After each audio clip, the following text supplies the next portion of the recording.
Hello, everybody. This is Frank with Iron Age News as a South Florida conservative news center. It is Saturday, June 21st, around 3 p.m. And as if enough people hadn't decided to get on the bandwagon to hate on the United States immigration policies, we now have a good twofer or threefer for you.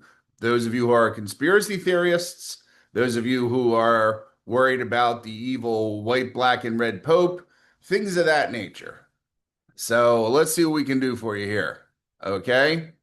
Today, we're not going to be talking about the theology. We're not talking about the salvation, the scripture, or the soul. We're talking about a foreign power, a sovereign state with embassies, assets, and political networks that has now positioned itself squarely against the laws and borders of the United States. We are talking about the Vatican City and all the little greed heads inside.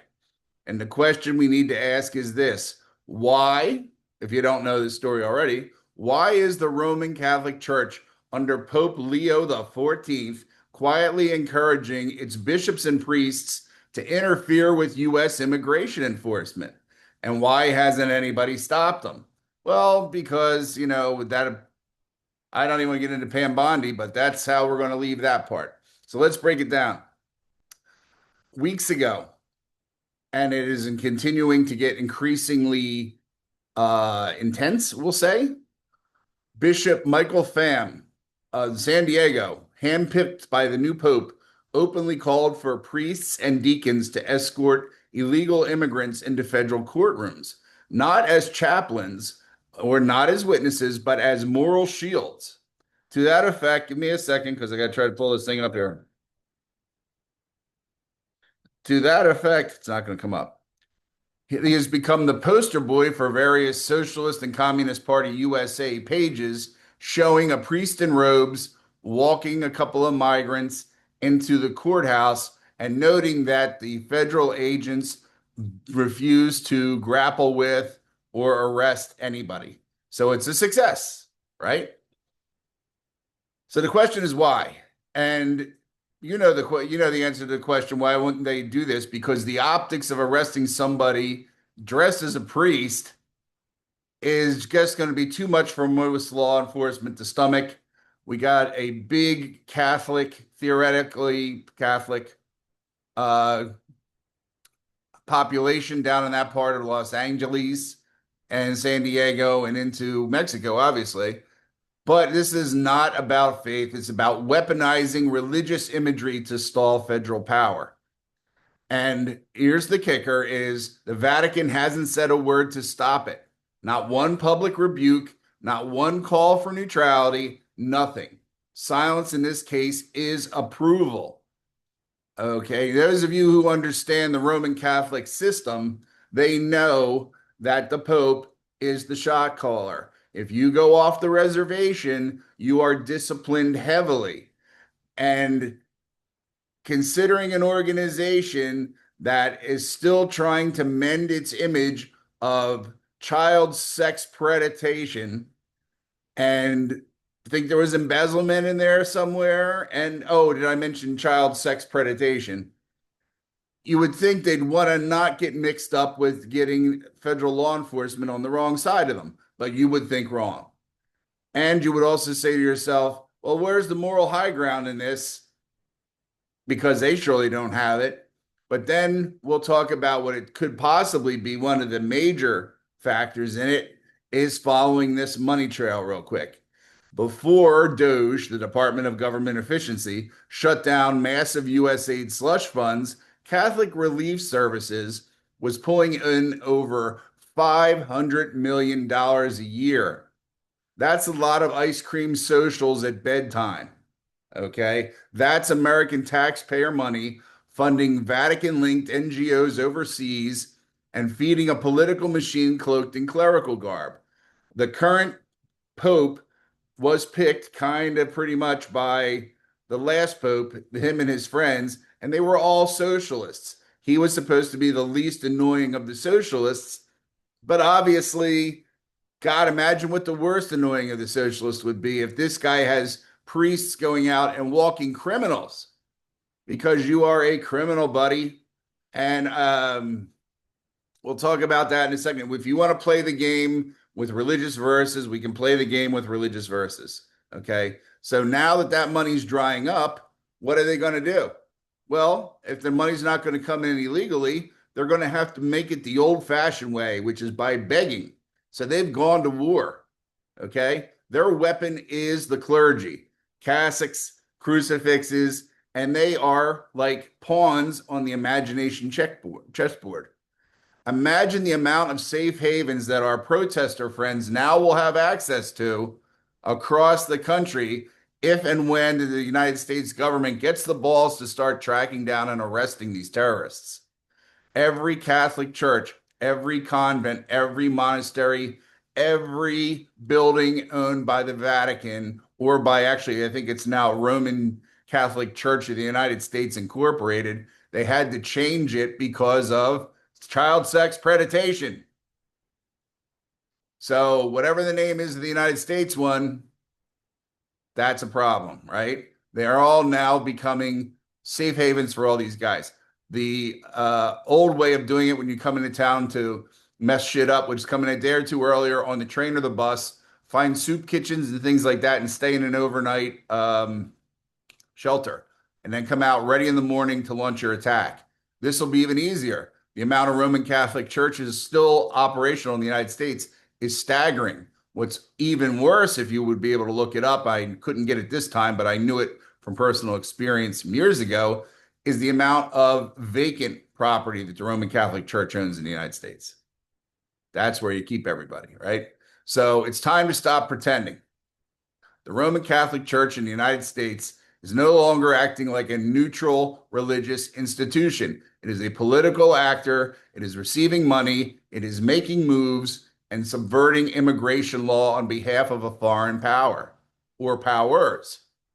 And if they want to play politics, I say, and I know a lot of other people say the same thing, they should pay taxes like every other political lobbyist and the 501c3 status. Audit their cash, freeze the grants. I'm sorry. What am I talking about? Freeze those grants, and we'll see how they like it. It's embarrassing as having been, I guess, raised mostly that, but I was Orthodox. There was a lot of different churches going on there. It's embarrassing knowing that I had a great aunt and a great uncle that were a Catholic priest and nun. One died trying to save some kids. So he was trying to be, the right thing. She led her whole life and was turned out by the church as all the other nuns were at the end when they couldn't afford them. To see this hypocritical organization pretend to be the chair and an ultimate arbiter of the word of God. And it fits so well with this organization they're dealing with that pretends to still care about the United States political system and the First Amendment and all this other stuff, which they don't give two shits about, but will try to use against you.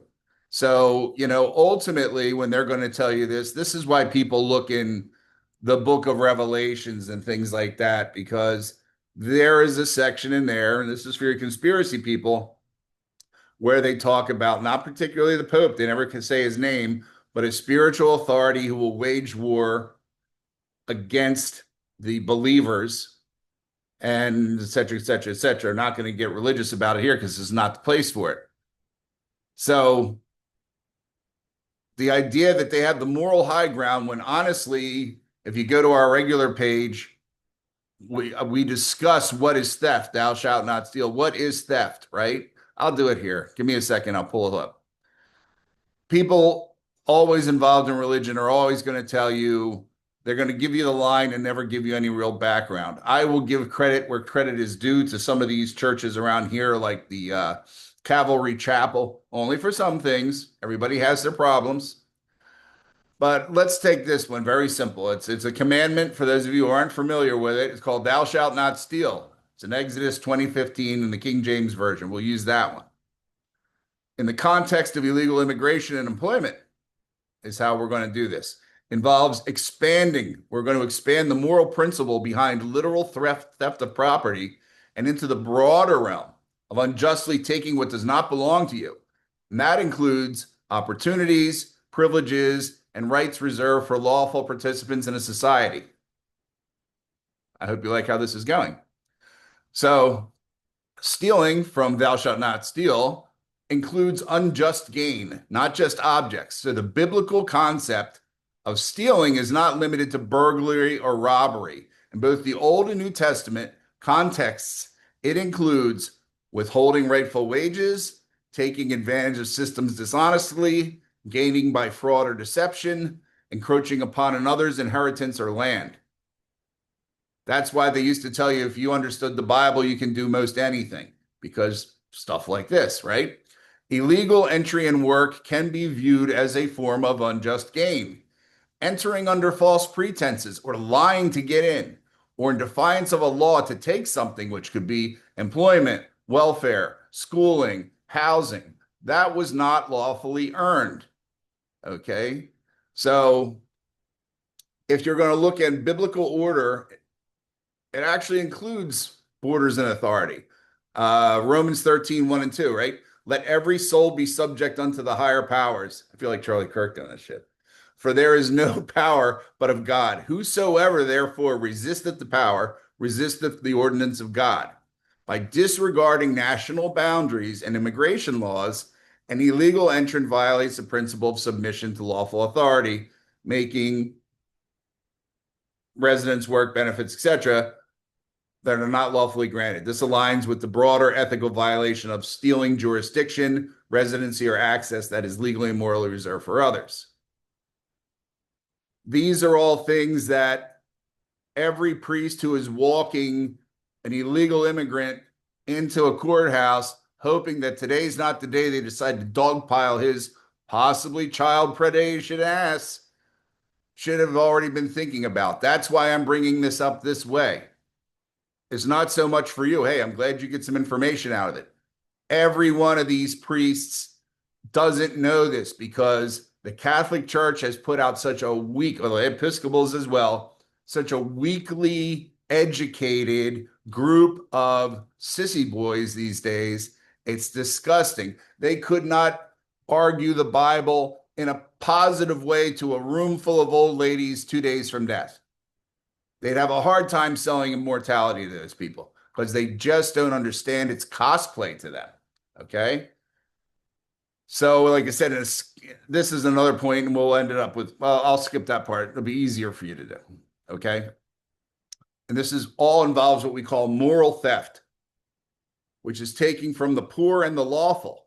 Illegal entrants often compete or are given at the detriment of our own people, low-wage jobs and social resources.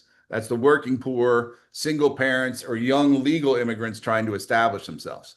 So this can be viewed as robbing the lawful poor, people who abide by the rules, pay into the system, and are yet displaced by illegal labor.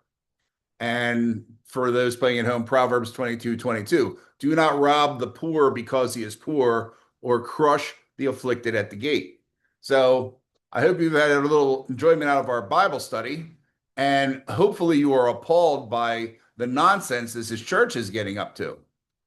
And like I said, this has been years they've been playing games. And we realized that they even had scandal after scandal when they had to have two popes at one time to try to clean up the mess of the popes and bishops before them. And I have no problem with them having to pay for a property. They've picked a side. They did this before. Does anybody want to talk about the Catholic Church with a certain guy in Germany in the 30s and 40s? They've done it before. They always side with the socialists, and they've sided with the socialists again. So that's all I have for you now. Have a good day other than that. And if you're going to go to church tomorrow, you may want to rethink where you go. Or ask your priest about this. Print it out. Ask your priest about this. See if he even knows this is happening. That would be the really funny one, right? So on that note, thank you for watching, and we'll talk to you later on.